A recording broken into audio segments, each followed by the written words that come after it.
Hello, and welcome to Sobercast, where we provide AA speaker meetings and workshops in podcast format. We're an ad-free podcast, and if you enjoy listening, please help us be self-supporting by visiting Sobercast.com, look for the donate link, and drop $1 or $2 into our virtual basket. We hope you enjoyed the podcast. Have a great day. Hey, I'm Bella. I'm an alcoholic. Bella? Oh, I'm super nervous to speak this meeting. I think this is the biggest meeting I've ever spoke before. But I'm excited to be here tonight. I don't come to Double Speaker a lot, so it's exciting to be here. I guess I'll start off with like a little background about me. I grew up in an alcoholic household. Both my parents are alcoholics. My sister's an alcoholic. And the apple didn't fall too far from the fucking tree. And I started drinking when I was 14.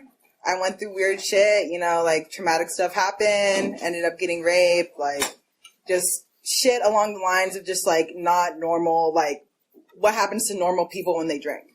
And that's what kind of brought me into the rooms of AA. I got directed here by my therapist. This is not my first sobriety date. And this is the first time I've pretty much worked the program, and actually given myself to the program. And it's the longest run I've had so far at sobriety with working the steps.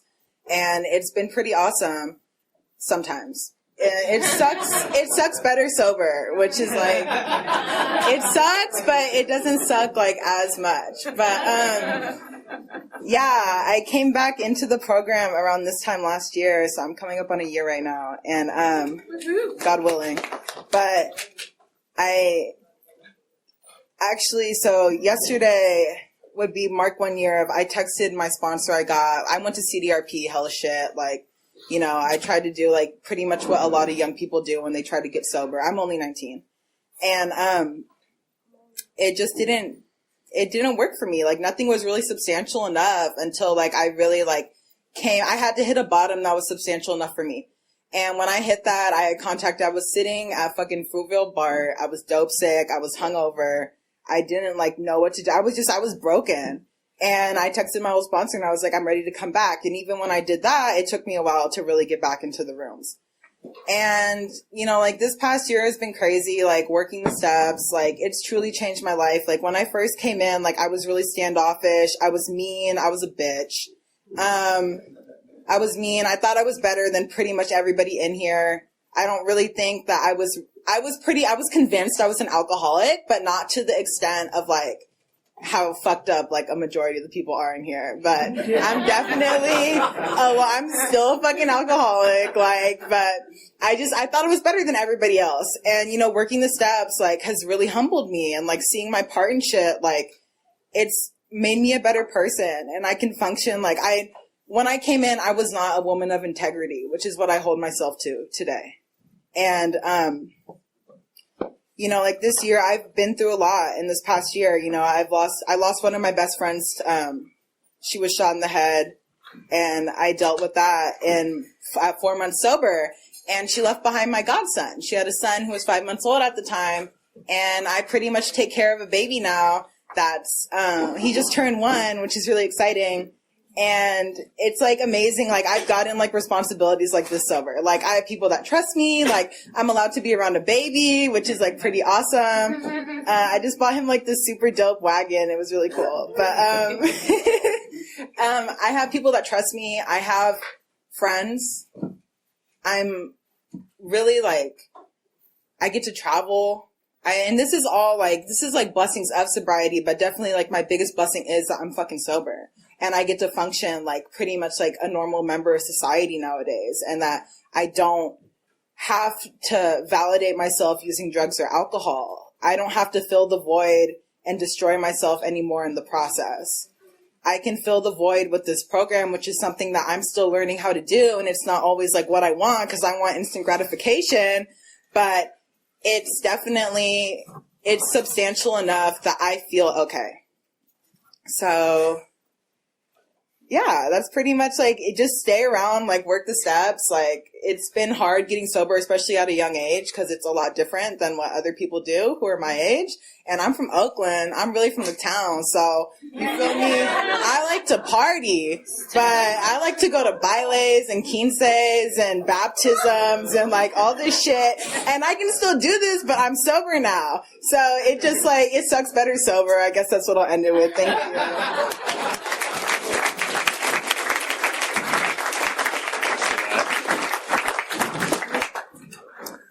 Okay, what did you call this? The weird little contraption? I didn't call it. You called it something really good. I can't remember what it was. This shitty little thing or something like that. Hi, I'm Gren. I'm an alcoholic. God, I really thought you guys were going to be away somewhere for Thanksgiving. So this is rather difficult. I think I spoke here 5 years ago, and I think it's going to be a little different now because I've lived a little longer. I got 26 years November 1st, and that was weird, and it's in spite of my best efforts, and it's not because I'm Mr. Awesome AA Dude, and it's not because I'm a big book thumper and I jam my finger in people's sternums. I don't do any of that. I've gone decades being a self-pitying hipster, and just not calling my sponsor until I was ready to blow my brains out. So I can't really explain this. It's just kind of how it is. Grace kind of happens when you don't deserve it. And I'm from that great big edifice across the bay over there, San Francisco. I was born there, damn it.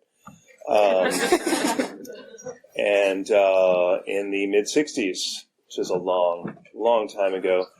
And there was a lot going on then. My brother was running away and doing acid in the hate. He would come home on mushrooms, and I was like 4 at the time. And he'd take mushrooms, and he realized how much he loved us, and he missed us on mushrooms. And and so my parents would show him how much they loved and missed him by trying to have him arrested. And so there would be these scuffles at night, and things were broken. I'd come out the next day, and stuff was broken, and the banister was broken, because my brother had been hauled off. My mom was a vodka-drinking, postpartum depressed person, and stayed that way until about 10 years ago. I don't really remember a lot of good information from my mom, except when Janis Joplin died and she screamed at me. Because Janis Joplin had died, and so really the only good information I got was my mom saying, "If somebody offers you drugs, don't do it." And I'm 5, and so that didn't work. My dad was your typical emotionally constipated 50s guy who wanted to. The only way he could really express himself was by drinking brandy. Had to be a certain kind. And he liked to put an air of refinement on it, but it was Canadian Club. I mean, come on. And he would say, bring me 2 fingers and my favorite snifter, and it's like, yeah, I got 2 fingers in your snifter guy. And then he would sit there and he would start to gush, and he would tell me how much he loved my mom's mother. And admired her so much, and then he'd start to cry, and then he'd recite "If" by Rudyard Kipling, and then he'd start looking for his copy of the Rubaiyat of Omar Khayyam, and I was like, I'm not going to be like you. I'm not going to, no. But I was having a lot of trouble dealing with people from a very early age. I went to this Montessori school, and we were all trying to be very groovy. And I remember deciding at a certain point, very young, this was my first major decision in life, was that if I held on to a lie long enough and just kept doing it until the other person got exhausted or fell asleep, that meant I won. And so I went and I tried it on a preschooler, and it worked. I told him his mom was his dad, or I told him, the sky was purple, and I just kept doing it until he cried, and I was like, it works. And so that was my recipe for human communication for the next 15 years.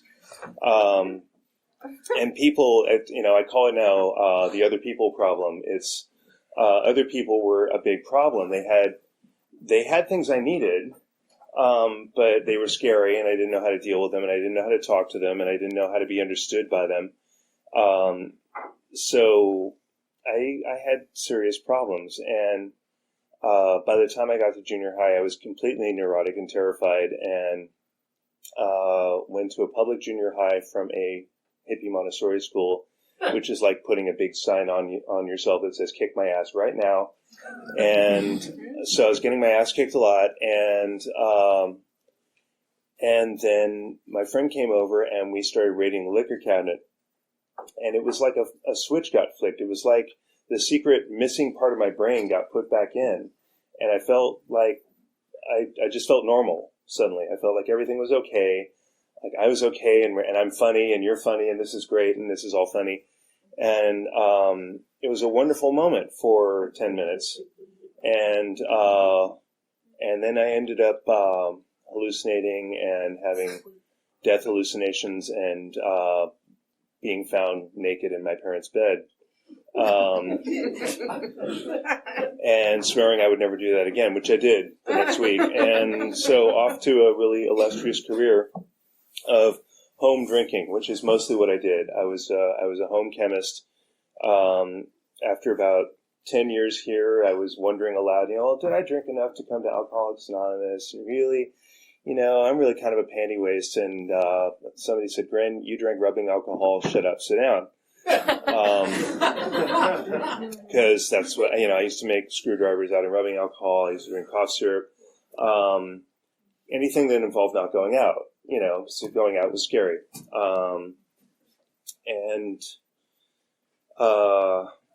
But I knew this was how I wanted to feel. This was a way to feel how I wanted to feel. My brief moments of social drinking were people trying to deal with me sober and failing. And, the word around the party was, okay, Gren is talking about the Spanish Civil War again. Can we get some beers over here? Can we, deal with this guy because he's really bumming us out? And so people would, ply me with drink. And that was fun. But it never lasted. It was never like a really long-lasting thing. And pretty soon I'm crying and throwing up on people and nobody's happy. But, I'm happy and I don't remember it anyway. So, yeah, not a whole lot of drinking, but that was what I wanted. That was the way I wanted to drink. I wanted to, I didn't want to socially drink with anybody. I wanted to drink and I wanted to get really drunk. And I wanted to die young because Reagan was president and we were all going to die anyway. And so I wanted to be sure that I died young and that we would, and I would leave this really tragically short body of poetry behind, and people would be really sorry that I died. They would they'd look at this beautiful poetry and they'd think, oh wow, Reagan killed him. Oh man, this is terrible. He was a beautiful, beautiful guy. Wow, it's terrible. So I was running with people in the 80s in San Francisco, 1983, 84 in San Francisco. We called it the Summer of Speed. There was a lot of bad stuff going on. Oh, God, we were all hallucinating and we were all picking spiders out of our hair. And I was dating some particularly crazy person who I moved into my parents' house. And don't ever do that. Don't do that. And she was completely tweaked and wrote a really long novel about me in my old room. Sold that house. It's great. But it bled through everything. It bled through wallpaper. Anything we tried to put on it in the years afterward.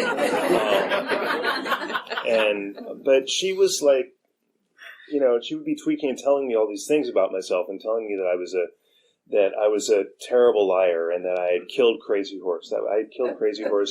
I'd done a lot. I'd done a lot of really bad things in previous lives, And I just sat there, going, I believed all of it. And by the time she was done with me, I was like a collapsed building. It was, I didn't have any friends because she told me they were all evil. And I was back at my parents' house, and my parents really wanted me to fuck off at that point. And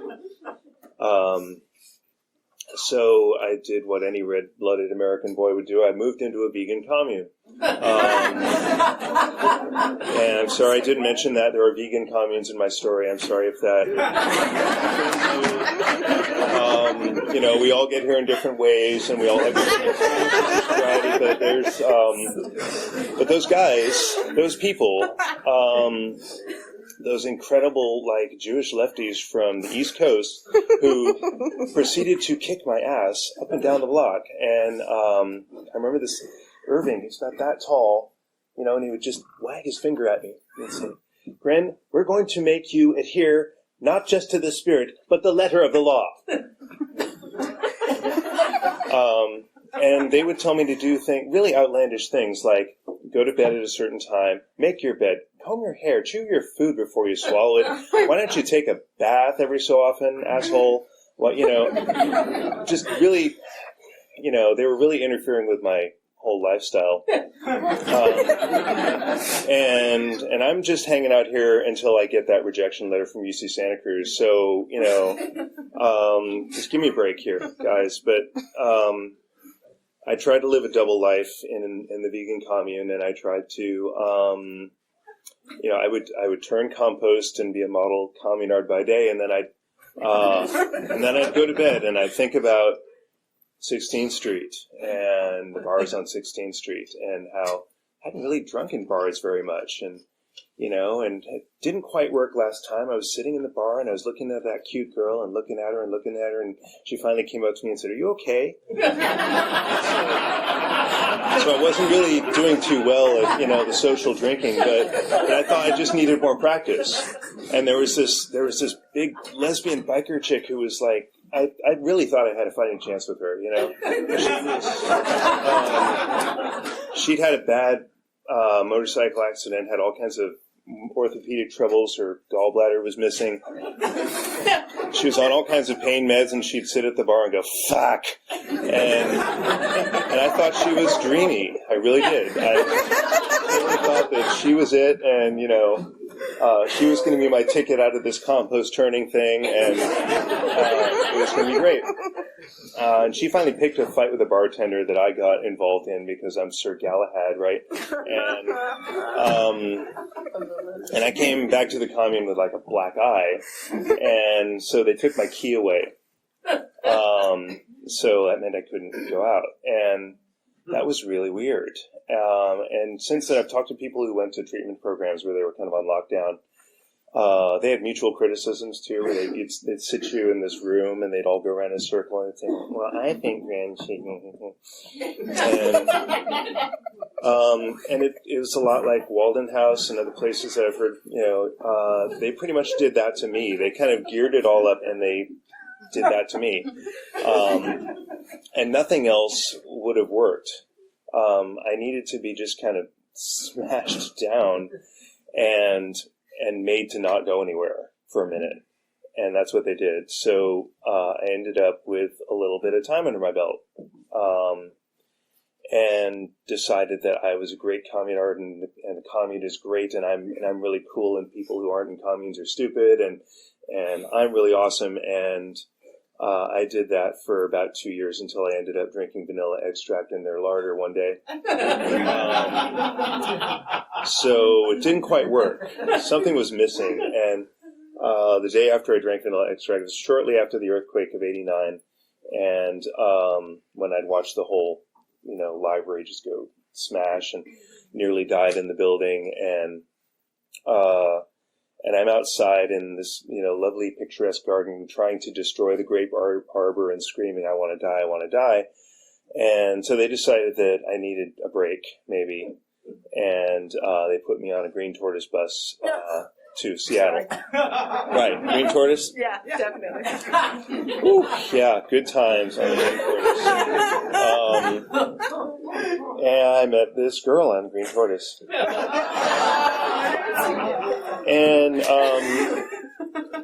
And she said she was an alcoholic, and I said, really? So am I. And she said, I'm in recovery, and I said, so am I. And my last drink had been 10 days previous, I think. But what I was amazed about was, she said, well, are you doing anything for that? And I said, no, I'm good. She said, good. And she didn't go after me at all about it. She was just like, oh, you're sober, and that's great. So when I finally pissed off my grandparents in Oregon, and they wanted to put me on a bus anywhere, I had them put me on a bus to Seattle to hang out with this girl, and have her take me to a meeting, because I was curious. She said, I'm going to a meeting tonight. I said, yeah, I'll go to one of those meetings. And so I went to this, the young people's meeting in the U District. I think it's still there in Seattle. And somebody was there talking about, I listened to everybody talking, and I thought, I know what happened. You called these people, didn't you? You called them and you told them what to say because they're all talking about me. That's what's going on, right? Is that what you did? I know.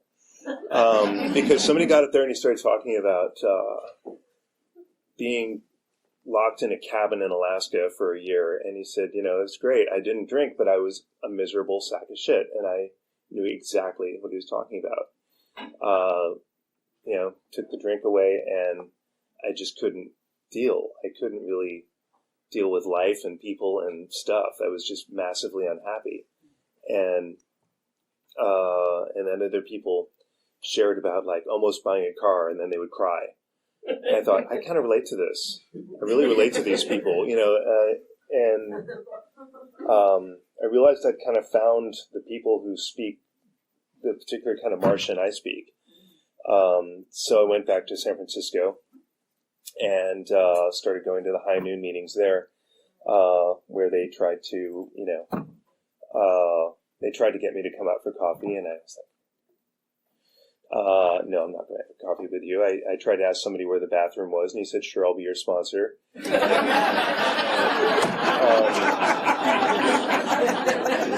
Damn it. And these people, this was just as AIDS was starting to hit in San Francisco, so a lot of these people died. They were amazing. These people just just laid it down for me, and just got me going to meetings. Got me, said, go to these meetings. You need fattening up. There's better snacks at these meetings, and they just kept reeling me in, and God, it's been a long time, and I guess really.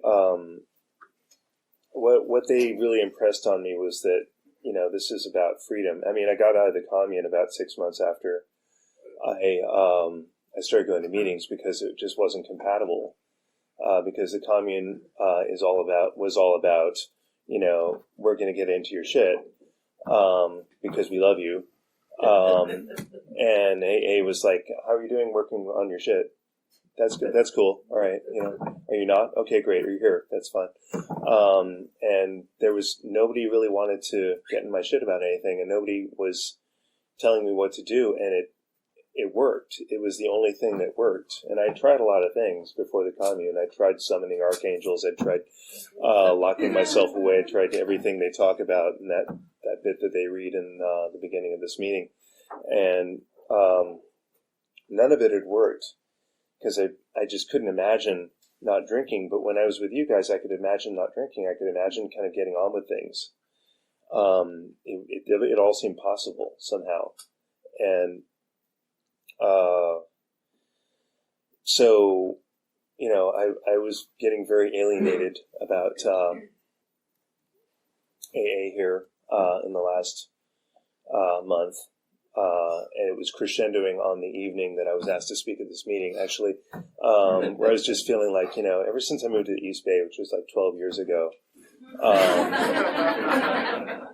just hasn't really clicked, I just don't feel like I don't know people, and, I don't go out with people very much, and I've been raising kids, and some of these meetings are just like really cliquey, and I fucking hate them, and and I was really kind of getting to this place, and I was talking to my wife about it, and we just started listing all the things that would have not happened if I hadn't been here doing this stuff, doing the steps, which is really, really boring when people enumerate the steps, and I'm not going to do that. But the thing is, it's all these things that are really contrary to how I operate, and it made all these things possible. So the first time I did the steps, I ended up in Alaska. I've done AA in some really strange places, and I was in Wasilla, Alaska. That's where Sarah Palin's from. And the people up there are so bomber. Oh God, they're wonderful. They live in trailers that have Christmas tree lights on them all year round, and they were telling me things like, it ain't change that hurts, it's resistance. And just sit there. I had 9 months at that point, and at that point I was still so socially phobic that I would go out with some people. My sister and her husband were rebuilding their house, and I was coming up there to help them. And what I'd come up to do was actually recharge the batteries on their cordless drills. And so I went to a lot of meetings, and so I'd go out with the guys who were working on this house, and we would go to a diner, and there'd be 4 of us, and there'd be a booth, and the 3 of them would get in that booth, and I would get in the next one, because I was just convinced that last seat was not for me. That I wasn't supposed to sit there for some reason. And these people in the meetings in Wasilla, they'd have me over, and these 2 old ladies who had hand-tooled leather big book covers, and they'd say, you stick with me, son, I'm a crone. You know what a crone is? That's a wise old woman. And they'd take me over to their house where I would sit in the corner, and and that was the best I could do at that point. That was really the best I could do. And but there is a sensitive male in Wasilla, and he lives over by the lake, and he was my sponsor, and he was great. And he said, okay, you're not going to move here. You are not Alaska material. You are not going to move here. So tell you what, why don't we do this? You're going to take all this shit that you're carrying around, and you're going to leave it here, like all the other tourists do. And then you're going to go home to the people you care about, right? And so that's what we're going to do. So we're going to do a 4-step. I was like, oh, okay. So I did a 4-step, which was really difficult, and I really wanted to make it a novel, and I kept being told that it's not, this is, we're just dealing with our shit here, and it's very, very simple, and it's right there in the book, and we burned it on the banks of the Knik River, and I've been a really wonderful person since then. No, not really. Since I achieved perfection, I've not found it necessary to drink or cut off old ladies on Highway 101, or no, I've done that, definitely done that, or be a terrible vandal in relationships, or just be a completely self-centered weirdo for years and years in sobriety. That's, when they talk about the spiritual experience and how most of them are the educational variety, and that sucks, because I would love to be able to stick my finger in a light socket and know how to play the piano, and be able to tell you guys and just like have it all together. But it's never worked out that way. I learn in little ways as time goes on. And I hate that, and I have to do it in front of y'all, which is even worse. If I could figure out a way to go do this in a cave somewhere and come back and be the Dalai fucking Lama, I would do it. But I can't. I have to do it with y'all, and the result is that, you know, I learn things over time, like I go on a date with somebody who's been to Harvard, and she spends the whole time going, "What are you talking about? What? What did you mean by that? What? And so I went and I asked my sponsor about that, and he said, well, Gren, he's from Texas, Beauregard. Said, well, Gren, you're a bright boy, but you need an education.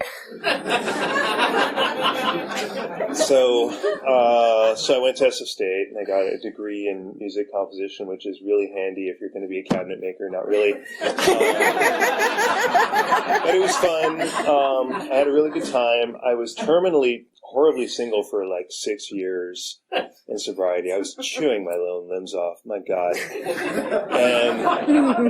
And I called a sponsor, belly aching about that. This was the other one. This was the double-chinned gay Ubermensch sponsor in San Francisco, who said, well, okay, this is a one-day-at-a-time program, Gren, but let's just pretend you're never going to get laid again.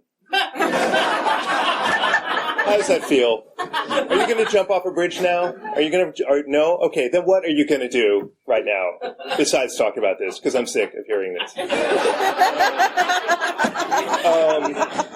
So I spent 4 years getting a music degree and figuring out what my favorite color was, and I took myself hiking for the first time. That was ridiculous, and I do it all the time now. But my first time hiking was like, oh God. And just doing all these like ridiculous things that, you know, wouldn't have occurred to me to do, because this program is actually here to set me free. It's not here to make me into anything but who I'm supposed to be. And so I did that. And then,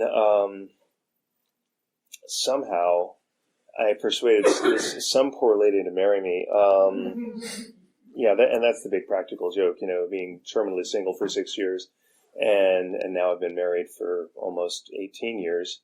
I don't know how that happened, and that's another thing that AA has made possible, because there were so many times when I wanted to just vandalize that because a year had passed. And you really don't look like that 16-year-old that I was dating back in, you know, when I was 21, and that's really a deal breaker for me right now. And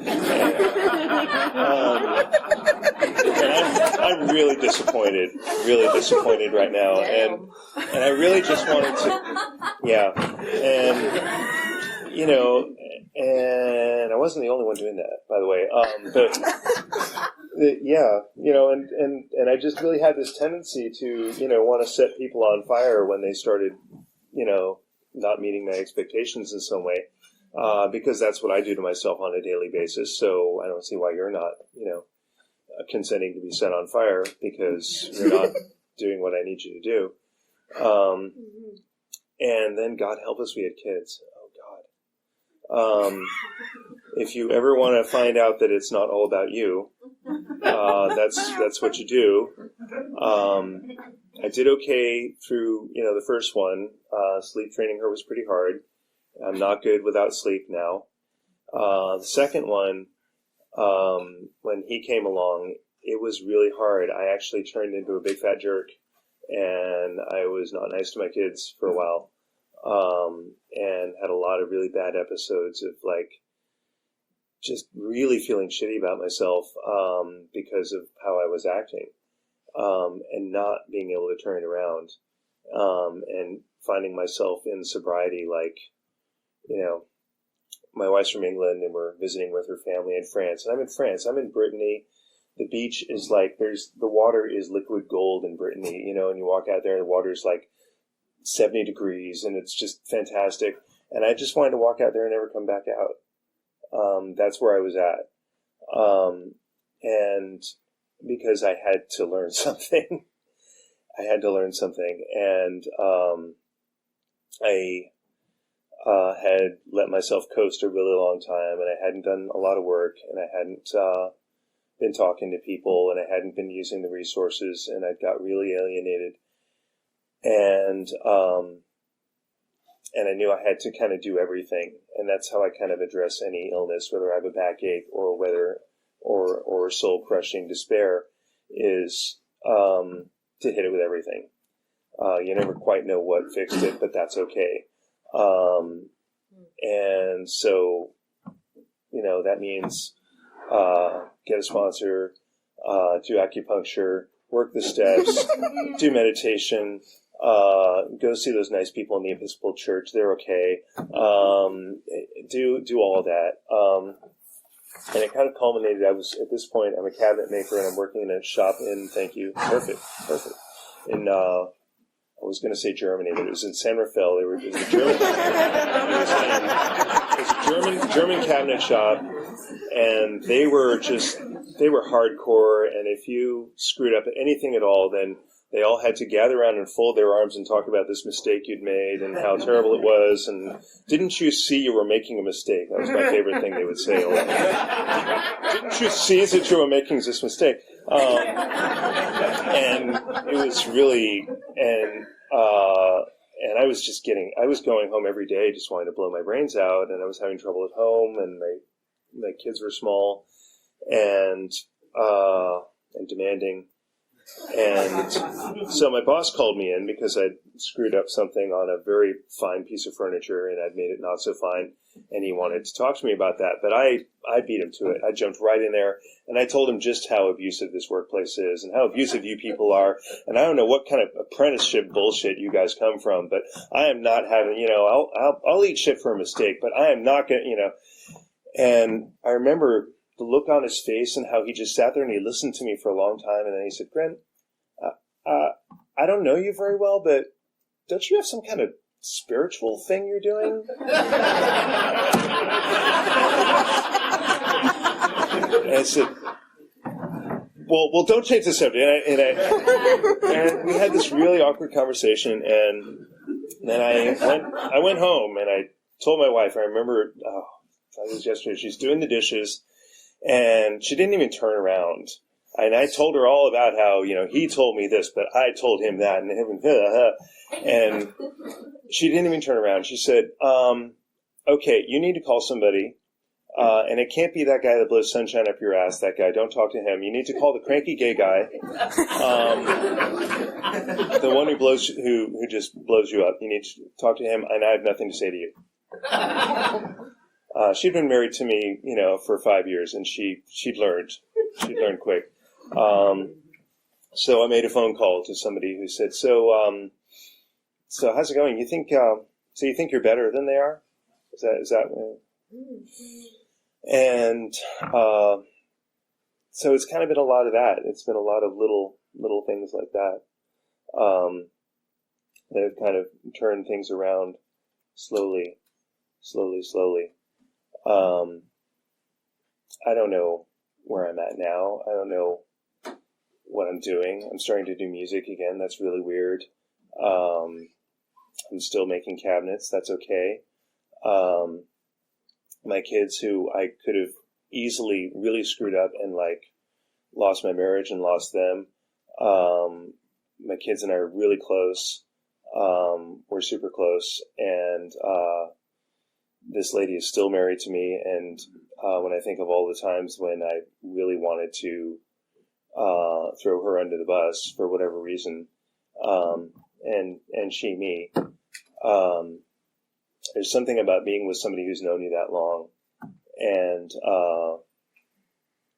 just really working the acceptance with somebody, which doesn't mean oh, you're kind of stupid, but I accept you. It means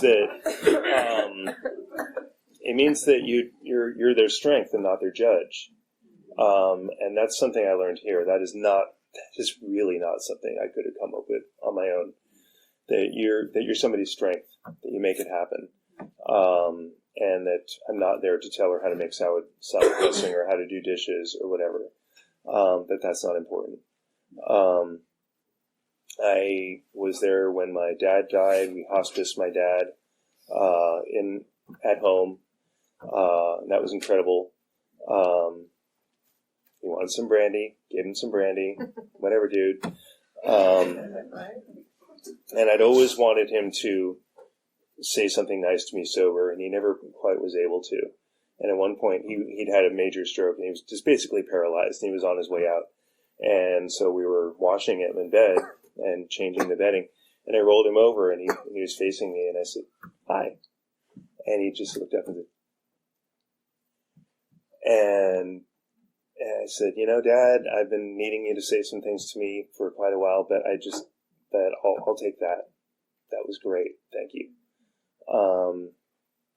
And now we're looking after my mom, who's 85 and on Percocet, and a bit cranky, but I'm the one, I'm the one in our family who's doing this, and I was the village idiot of my family. So the fact that this is happening, I'm super busy. I've got 2 kids in high school who are starting to think they know stuff and need to be disabused of that regularly.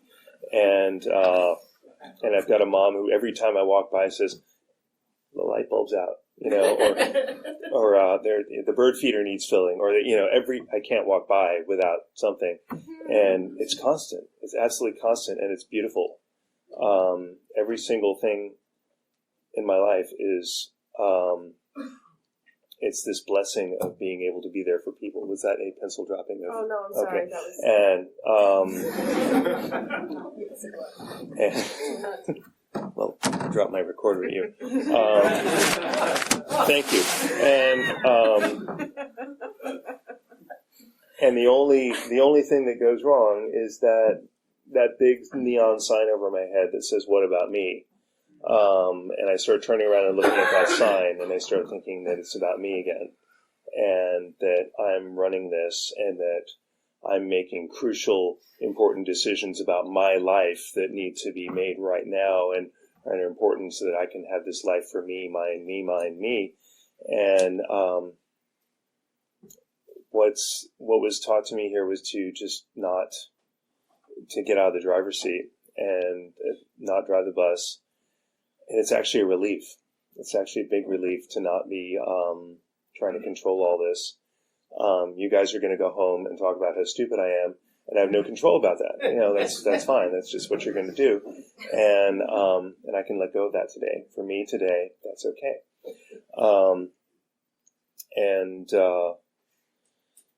And the last bit of really good news I got is that in the 11th step, just being able to take a minute and look at my mind, do all the stupid things it does. I was trying to hang out with some Zen people, and they talk about places of peace, and for me, it's like watching a knife fight for 20 minutes. And you know what it's like? It's like being in a car and the doors are locked and you can't get out, and it's permanently going at 60 miles an hour, and you just have to dodge things. And there's a guy next to you, and he's reading the phone book really loud. That's what it's like.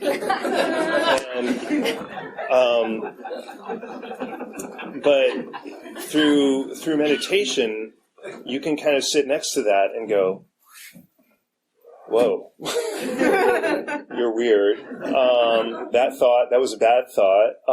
That's another bad thought. Wow, look, a whole bunch of them. There we go." And and I don't have to put a saddle on any one of those thoughts and ride it around. Do I do that? Sometimes, sure, all the time. But I am not my mind. Thank God for that. So for you new folks, this stuff works. Nothing else worked for me.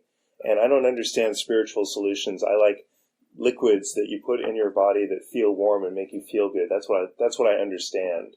And when people try to offer me a duck when I want a sandwich, I don't know about that, but it works. It really works. So keep coming back, and thanks for letting me be of service.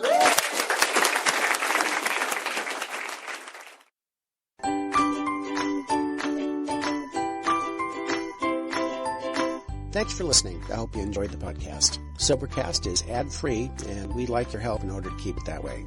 So if you'd like to help us be self-supporting by pledging $1 or $2 a month, visit Sobercast.com and look for the donate links. Thank you very much.